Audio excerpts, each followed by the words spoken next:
Hello, happy Sunday. Welcome to your Sunday connection video. I was thinking of doing live, but things have gotten away from me today and I need to recenter. So I thought I will just hop on here anyways and do a pre-recorded. So even though this is pre-recorded, you can still participate. You can like the video, you can comment in the comment section, and then I'll respond, as I can. So that would be really great if you still participated within the pre-recorded video. But anyways, I'm so excited to have you here with me. Thank you for showing up on this beautiful Sunday. Let's just get centered together. I got some things I want to chit chat about, and let's just get to a centered space and breathe in and breathe out.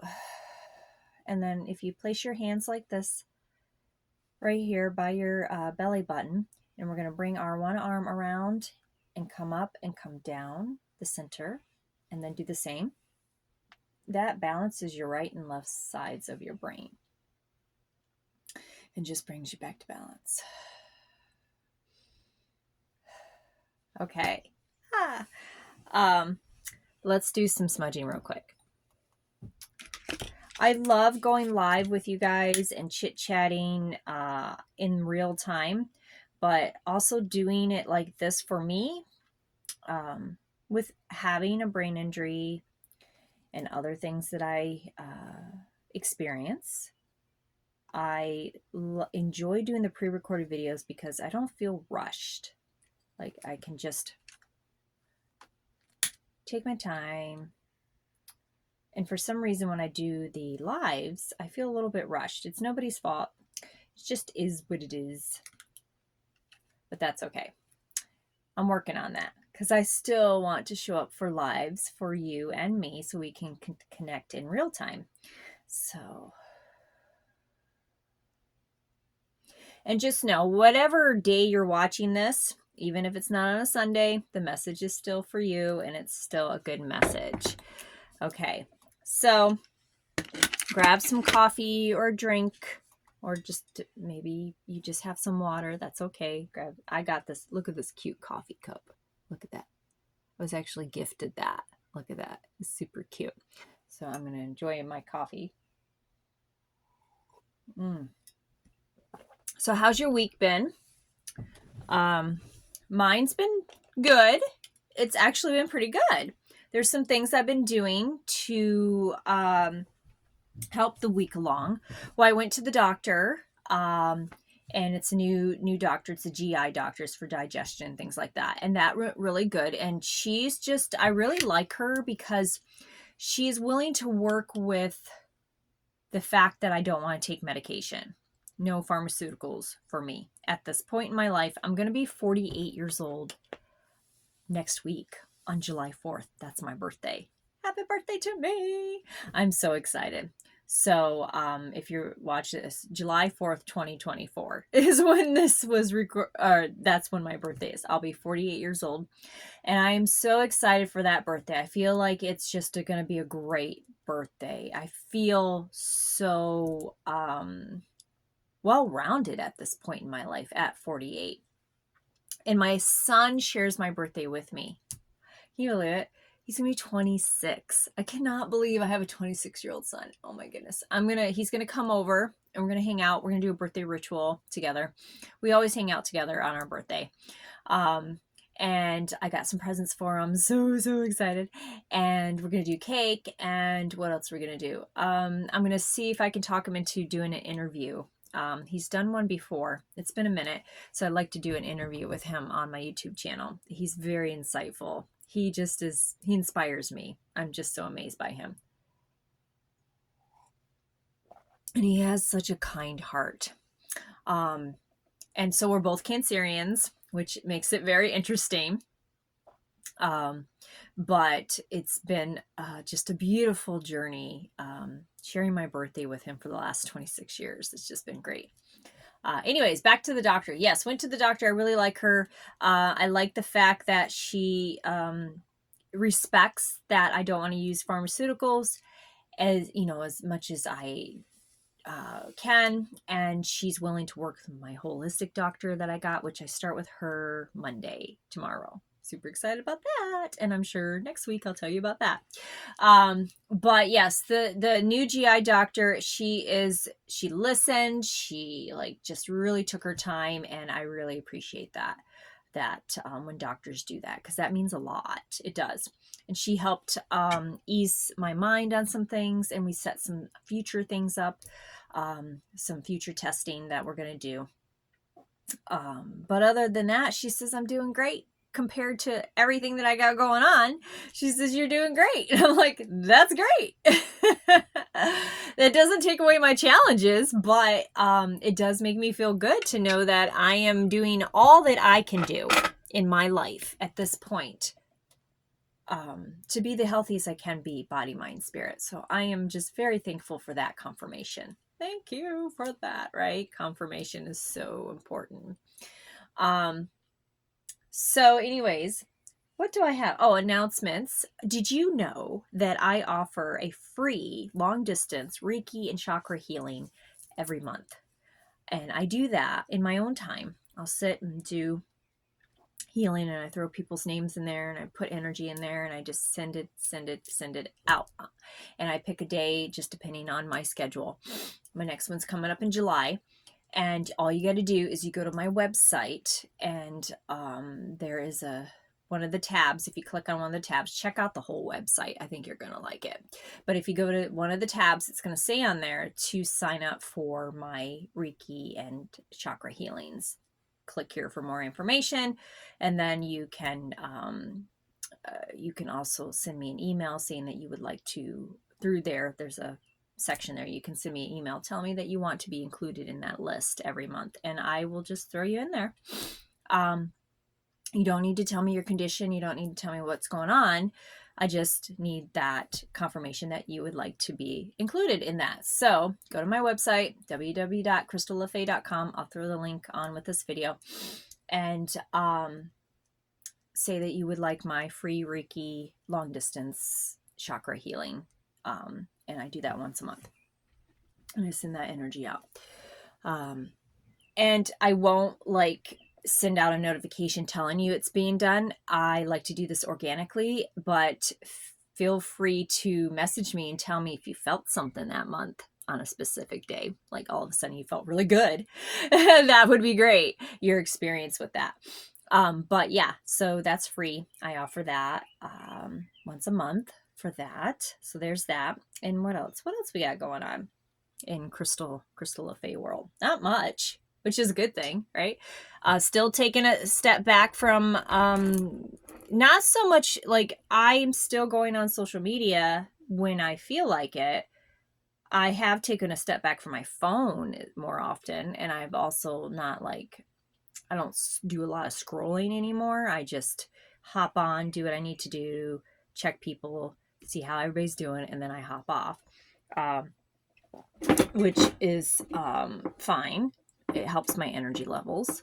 But I am not available, as in I'm not booking anything for the rest of this year. I'm just taking my time to relax.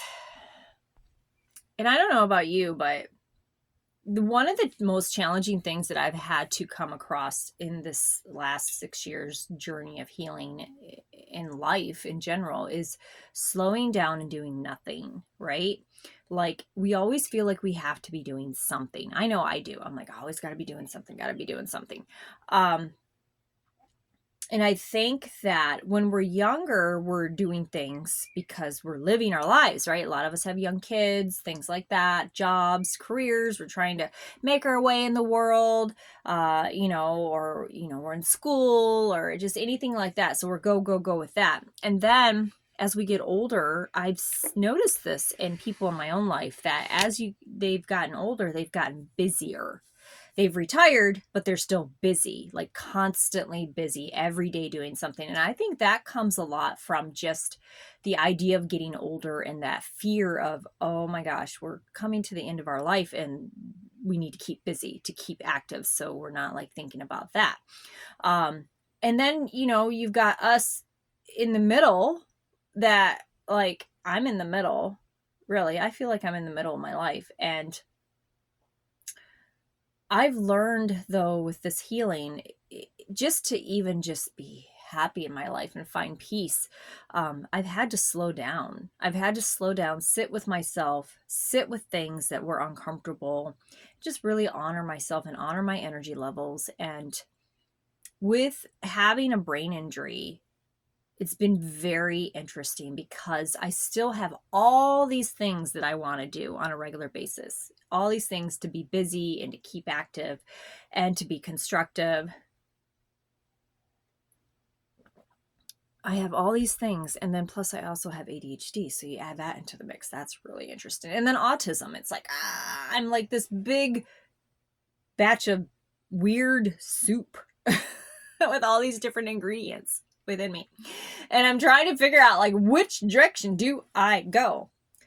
And the best direction I found is just going in here and asking, where do I need to be today? And some days I found is doing nothing. Just do nothing. And that is still very challenging for me to sit and do nothing. But I've found such peace in that, and I've found such grace and such wisdom and such rest in just doing nothing on certain days. Just doing nothing. And there is a part of me, my ego part, that says, we should be doing this. You could be doing this. You could be doing that. And then there's the other part of me is like, yeah, you could, but you're going to wear yourself out and then you're not going to have energy to do nothing. So I walk a very fine line on a daily basis with my energy. I legitly, if I had to give you a time frame of how much hours that I have that I could do activity, and that's not even not resting in between those hours, but 4 hours. Which is great. Like you wouldn't think, most people like do 8, 9, 10, 12 hours. I used to before the brain injuries. I could run 24/7. But that's not the way it is anymore. My brain doesn't work that way anymore. My brain needs extra rest. And even within the 4 hours, I still have to take rest periods within those. Like every hour, I'm taking a rest period, regardless what it is. And rest can look different daily. It can look different in so many different ways. You could be laying down and taking a nap, or you could go for a walk, or you could just sit and do nothing, or you can listen to music. It just depends on you and your circumstances and what your rest looks like to you for that day. And it changes day to day for me. But within that 4 hours, like I have every single day, this is how it is right now. And I'm not to say that that's going to be permanently. I went from not being able to have any energy to do nothing. Literally, I couldn't do anything in the beginning, to having an hour of energy, and then 2 hours, and then now 4 hours of energy a day. That's progress. Took me 6 years to get here, but it's progress. I got it. So legitly, I have 4 hours a day to work with good energy. Anything after 4 hours at this point in my journey is pushing it. And so I have to be very mindful of where that energy goes on a daily basis. And what I'm finding, though, is I think we all should be very mindful of where we're putting our energy, even if you can do 8-hour days. Still, what are you putting your energy into in those 8-hour days? Really look at your days. Where are you putting your energy? I have been very much dissecting where my energy goes, where it leaks within me, where it's being drained, who it's being drained from, what I need to stay away from, what can I do more of, what gives me more energy, what gives me no energy. I have really dissected this. I'm actually thinking about writing a book, not like an autobiography, but like I guess you can consider it a self-help book, but just about what I do for me that helps me, but with my spin on it. I don't know. Do you think I should write a book? It's like I'm always working on writing a book. I've got tons of written material, but nothing's put together yet. It's there. it's like beckons me every day. Write me more. Let's put this together into a book. Publish me. So if you think I should write and publish a book, comment on this and tell me that. Give me some oomph with that. Because again, I only get 4 hours a day right now at this point of energy. So I have to be very mindful. It's like if I'm going to write, that takes a lot of energy. So if I'm going to write that day, I'm going to have to put other things aside. Like today, this is about it. This is all you get. Is 20 minutes, give or take, of energy from me. That's what you get today. The rest of it, because yesterday was a great day. It was a great day. And Friday was a great day. I drove on Friday, which is a great thing. I did errands, but I was excited to do errands because I don't drive very much anymore because it takes a lot of energy from me. And then I'm not able to do other things that I want to do. So I have to ration that out. And I knew that this weekend I really didn't have much to do. So Friday I went and drove to town, like 20 minutes away, and visited a friend and went to the bank.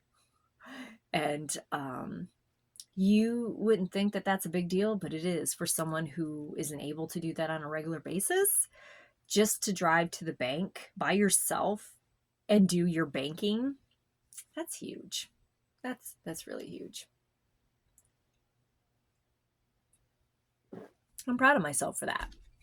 And I'm not beating myself up for the fact that I'm not driving anymore this weekend because there's no way that I would be able to physically. I mean, I'm sure I could push myself, but and those of you don't know that I had a brain injury 2018, brain bleed, stroke, and discovery of brain tumor. And then 2019, I was in an auto accident that gave me a frontal lobe damage. So anyways, so I have these things I'm navigating with in life, and come to find out my last scan was really good. Things are stable in there because the tumor's still in there. But we're friends. We're good. I love her. She loves me. We work together. She tells me when to slow down, and I tell her when we don't need to slow down. But because of everything, there's now a hole in the middle of my brain. So there's like a missing piece of my brain. But so my brain works a little bit harder than it used to, or yeah, it does. It works harder. It does. It works harder to for me to do things. So being online, driving, things that you have to multitask with, it's a bit challenging. So it's important that I am mindful of my energy. And so, but besides all that, besides what's going on in my own head, I think we all need to slow down. Seriously, slow down. Enjoy your life. My son's going to be 26 years old.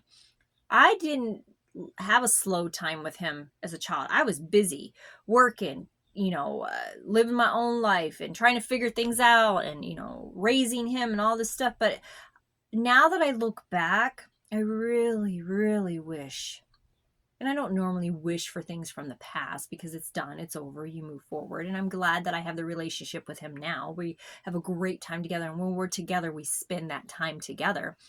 But back in the day, as I was raising him, if I could give advice to, young Crystal, raising a kid, a lot of times by myself, raising a kid, being a single parent, I would have took more time to just be with him, play with his toys, like not just gave him a toy, but got on the floor and actually played with him.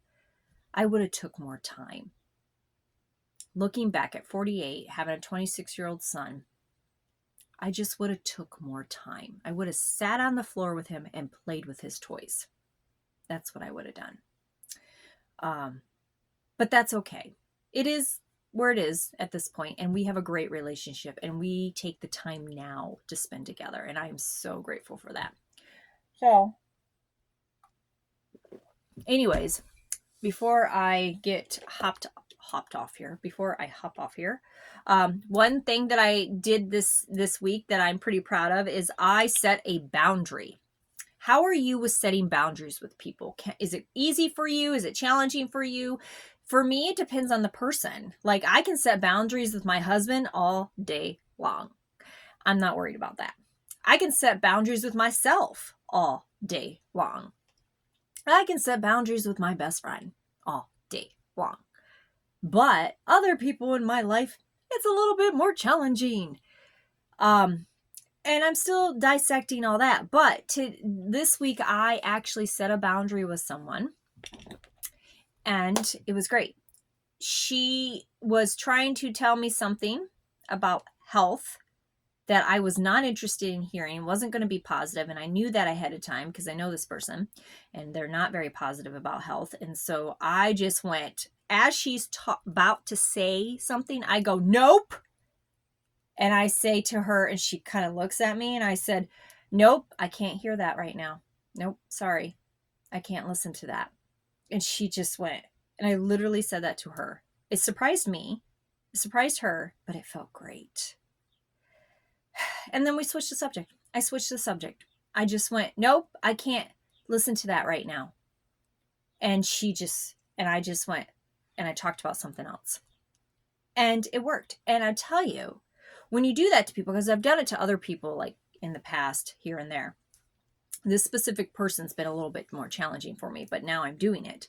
When you do that to people, after a while, they begin to learn that, nope, they can't talk like that around you. Nope, they can't discuss certain things around you, because that's a boundary that you have said no to, and you won't waver. If she would have continued to talk about it, I would have got up and left, because I'm not going to be a part of that. I have a right to have my boundaries, just like she does. Absolutely. And so we have a right to feel comfortable around the people that we're with in conversation. And if I'm not willing to listen or want to listen to something that has to do with health that's not positive, then I have that right to say no. Nope. And literally I went, nope. And I even put up my hand. I went, nope. Like this, like a defense. Nope. I can't listen to that right now. Sorry. And not really sorry, but sorry to her. Sorry. And she just... And in that moment, she was kind of like, I just switched the subject. But again, if she would have just pursued wanting to get her point out, some people do, I would have left. Simple as that. I don't care if it looks like I'm rude. I don't care. Because you're not going to throw things into my energy field that doesn't resonate with me. And that's not a positive vibration in that time. I mean, if I want to discuss something negative or something I'm going through, I'll discuss it with a really close friend that I know that can help bring me out of that, or I'll talk to my therapist. I don't need you to talk to me about negative health stuff. And yeah, that's my attitude on it. But anyways, real quick, we're getting on time. Okay, so recently we've had a lot of deer cross our path. Like my friend and I had a lot of deer cross our path, like abnormally a lot of deer. And then today alone, I went for a walk outside, and there was a deer like right in front of me, and it ran off, and it turned around and stared at me like from afar. It was kind of eerie. And then just now, as I'm coming out to the Sacred Space trailer to make this video, a deer leaps out of my yard from underneath one of our trees in our yard, and leaps out of there and runs to the edge of the forest. And I go, hello, because I talk to deer. Hello. And it stops and turns around and just looks at me. And we just had that moment. So I had to look up deer. What the heck does deer mean? This book is a really good one. Spirit Animals. Pocket Guide to Spirit Animals. I'll throw a link on there for you. Dear, you've been involved in some aggressive negative circumstances and need to seek out safe, nurturing situations and people. More than ever, you need to trust your gut instinct. Because I am working on gut issues. Trust it. Trust my intuition. You're poised for an exciting adventure, one that will take you down many different paths and lead to many important insights. Be gentle with yourself and others. Woohoo! I can't wait for the adventure. It must be coming soon because so many deer are showing up in my life. So, all right. We got to pay attention to the animals in our life. I'll put this book in the link in there. All right. The book that I would like to to give a reference to or recommend this week is this book right here. This beautiful, beautiful book. Look, it's got latches on it. I can open it. It's got these latches, and then you open it, and it's just got all these. It's a journal. What it is the Complete Tarot and Oracle Journal. And I recommend my students that take my Tarot and Oracle class to grab this book because this is a great book resource. I've gotten some of my own stuff written in here that I've written for myself. It gives you some like different card layouts. It gives you like this is a 1-card reading layout, and it gives you things to think about. It gives you just little spots to write stuff. I got a bunch of stuff there as well. And gives you instructions. It's just a great book. Tells you how to use the journal. This is great. This is a great book. I found this on Amazon. I will put the link because I definitely recommend if you're working with Tarot and Oracle, especially if you're new at it, this is a great book to keep track of your readings. And it's just beautiful. It's got these little latches on it. It's just beautiful. I love this book. So absolutely recommend that. I will put a link real quick. Let's do this real quick. So I wanted to pull a quick self-care card for you for this week. Positivity. Today I choose to attract good vibes only. That's not to say that you shouldn't honor the negative things and the stuff that comes up. We're not doing toxic positivity here, but we are realizing that if we want to bring good stuff into our lives, sometimes we have to focus and only allow the good stuff into our lives at that time. So surround yourself with people who lift you up. Buy a feel-good book or movie. Make a list of your accomplishments. Those are good things. And then you're journaling. What can you let go of in order to bring more positive vibes into your life? So think about that. What can you let go of? Comment. What can you let go of to bring more positive vibes into your life? All right. And I wanted to pull an oracle card as well. Let's see what we have to look forward to this week. Endings and beginnings. Callie. Oh my gosh, that is so funny. I just ended her, this yoga teacher was doing a challenge, a Callie challenge, and I just like finished that challenge. That's so neat. Endings and beginnings. The old must be released so the new can enter. It's time. So use this week's energy to let go of things that do not serve you. Remember, we just talked in that self-care card. What do you need to let go of so you can have positive things in our life? So what do you need to let go of in this moment in your life in order for new things to happen? Sometimes it's a job, it's a person, it's relationships, it's a thought. Maybe you have certain thoughts you need to let go of. You know, it could be anything. It could be a piece of clothing. It could be a food item. It could be anything. But this week is a time to let go of things so the new can enter. And it will. All right, here's your empowering question for the week as well. Feel free to comment on this video. How would I want to be encouraged right now? What would I want to hear? I want to hear, for me, for Crystal personally, is that I would like to be encouraged to just keep going. And I would like to hear, write that book. So if you're out there and you're watching this and you want to give me some encouragement today, just comment, write that book. And that will encourage me and push me into doing something I feel that I should be doing, or that is necessary for me to do, but I have been putting it off. So I could use that encouragement. What do you need to be encouraged by? Comment. What is it that you need to be encouraged by right now? What do you want to hear? And then I can comment back to you and give that to you. Okay? So be honest and be real, and that's okay. It's okay. This is a safe space. You're safe with Crystal. All right. All right. I love you. Have a beautiful, blessed day. Thank you for showing up for this beautiful Sunday. And hopefully next week, we'll see how things go. Maybe I'll go live. Maybe you'll just get another pre-recorded video. Either way, I'll show my face. Have a beautiful, blessed day. I love you so much. Namaste. Namaste. Bye.